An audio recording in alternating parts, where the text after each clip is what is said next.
జగన్ ఓ joker అని రాష్ట్ర పర్యాటక అభివృద్ధి సంస్థ చైర్మన్ డాక్టర్ నూకసాని బాలాజీ వ్యాఖ్యానించారు. ఆంధ్రులు మెచ్చిన అమరావతి రాజధానిని మావిగన్గా మార్చాలంటూ జగన్ సూచించడాన్ని తూర్పారబట్టారు. ఒంగోలు శ్రీ ప్రజ్ఞ హైస్కూల్ వద్ద బాలాజీ మీడియాతో మాట్లాడారు. ఒక్క రూపాయి ఖర్చు లేకుండా రాజధాని కోసం సీఎం చంద్రబాబు 34,000 ఎకరాల భూములను సేకరించారని అన్నారు. ప్రపంచంలోనే ఒక అత్యున్నతమైన రాజధానిని నిర్మిస్తుంటే దానిని జీర్ణించుకోలేని జగన్ విషపు వ్యాఖ్యలు చేయడాన్ని తీవ్రంగా ఆక్షేపించారు.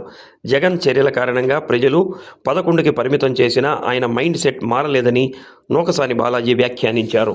జగన్మోహన్ రెడ్డి గారు విచిత్రమైనటువంటి ఆలోచనలకి ఎవరికి తగినటువంటి ఒక వికారమైనటువంటి ఆలోచనలకి ఆయన బేస్. ఎందుకంటే ఇవాళ రాజధాని కోసం గౌరవ ముఖ్యమంత్రి చంద్రబాబు నాయుడు గారు 2014లో 34,000 ఎకరాలు సేకరించారు. ₹1 ఖర్చు లేకుండా, ప్రభుత్వం నుంచి ఖజానా అందించేటువంటి రూపాయి ఖర్చు లేకుండా.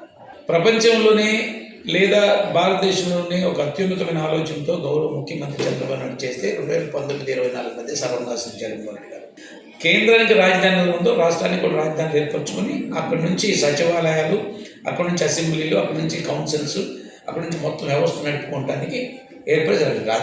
ఇదివరకు రాజరికాల్లో ఉండేది రాజధాని, దాన్ని కట్టడం, లేదా శాతవాహన రాజధాని, రుద్రమదేవి రాజధాని, ఇవన్నీ ఉంటాయి. ఆ మాత్రం కూడా ఇంగిత జ్ఞానం లేకుండా మావిగన్ అంట, పిచ్చోడి చేతులు రాయి. వాడు ఎవడు అంటాడు, నా పిచ్చి తగ్గింది, కాకపోతే ఆ రోకలు తీసి నా తలకు కట్టండి అని. పిచ్చి తగ్గితే రోకలు కట్టమంటే ఏంటి అంటే పిచ్చి ఇంకా ముదిరిందని అర్థం కాదు. కాబట్టి మావిగన్ అంటే ఆ మచిలీపట్నం, విజయవాడ, గుంటూరుని కలిపి మావిగన్ అంటే పరిపాలన అనేది, రాజకీయ వ్యవస్థ అనేది అపాస్పాలు చేయటం ఒకటి, ఒక జోకర్గా బిహేవ్ చేయటం ఒకటి, వ్యవస్థని సెటర్లు ఇవ్వటం. ఇప్పుడు రాజధాని ఏదైతే కేంద్రంలో పార్లమెంట్లో బిల్లు ఆమోదమైందో అసెంబ్లీ తీర్మానంతో, రేపు మేము ఒకవేళ వస్తే అసెంబ్లీ తీర్మానంతో మళ్ళీ రద్దు చేయలేమా? అసలు ఈ పందేలేంటి? ఎవరు వచ్చినా కూడా దాన్ని ఇష్టానుసారంగా మార్చకుండా క్రమ పద్ధతి. అంటే ఇవాళ కొద్ది రోజులు మనం తయారు చేస్తాం, ఇంకొక ఆయన రెడ్డి వచ్చి మొదలెట్టి అన్నట్టు ఇంకొక ఆయన దాన్ని డిస్ట్రాయ్ చేస్తాడు. దానివల్ల ఖజానా దెబ్బతింటుంది, ప్రజల సొమ్ము దుర్వినియోగం అవుతుంది.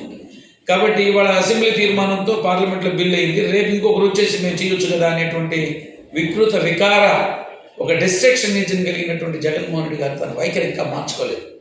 151 నుంచి 11 సీట్లు దించినా, ప్రజలు ఒక అద్భుతమైనటువంటి చారిత్రాత్మకమైన తీర్పు ఇచ్చినా, ఆయన గుణంలో కానీ, ఆయన మాటల్లో కానీ, ఆయన చర్యల్లో కానీ ఎటువంటి మార్పు రాలేదు.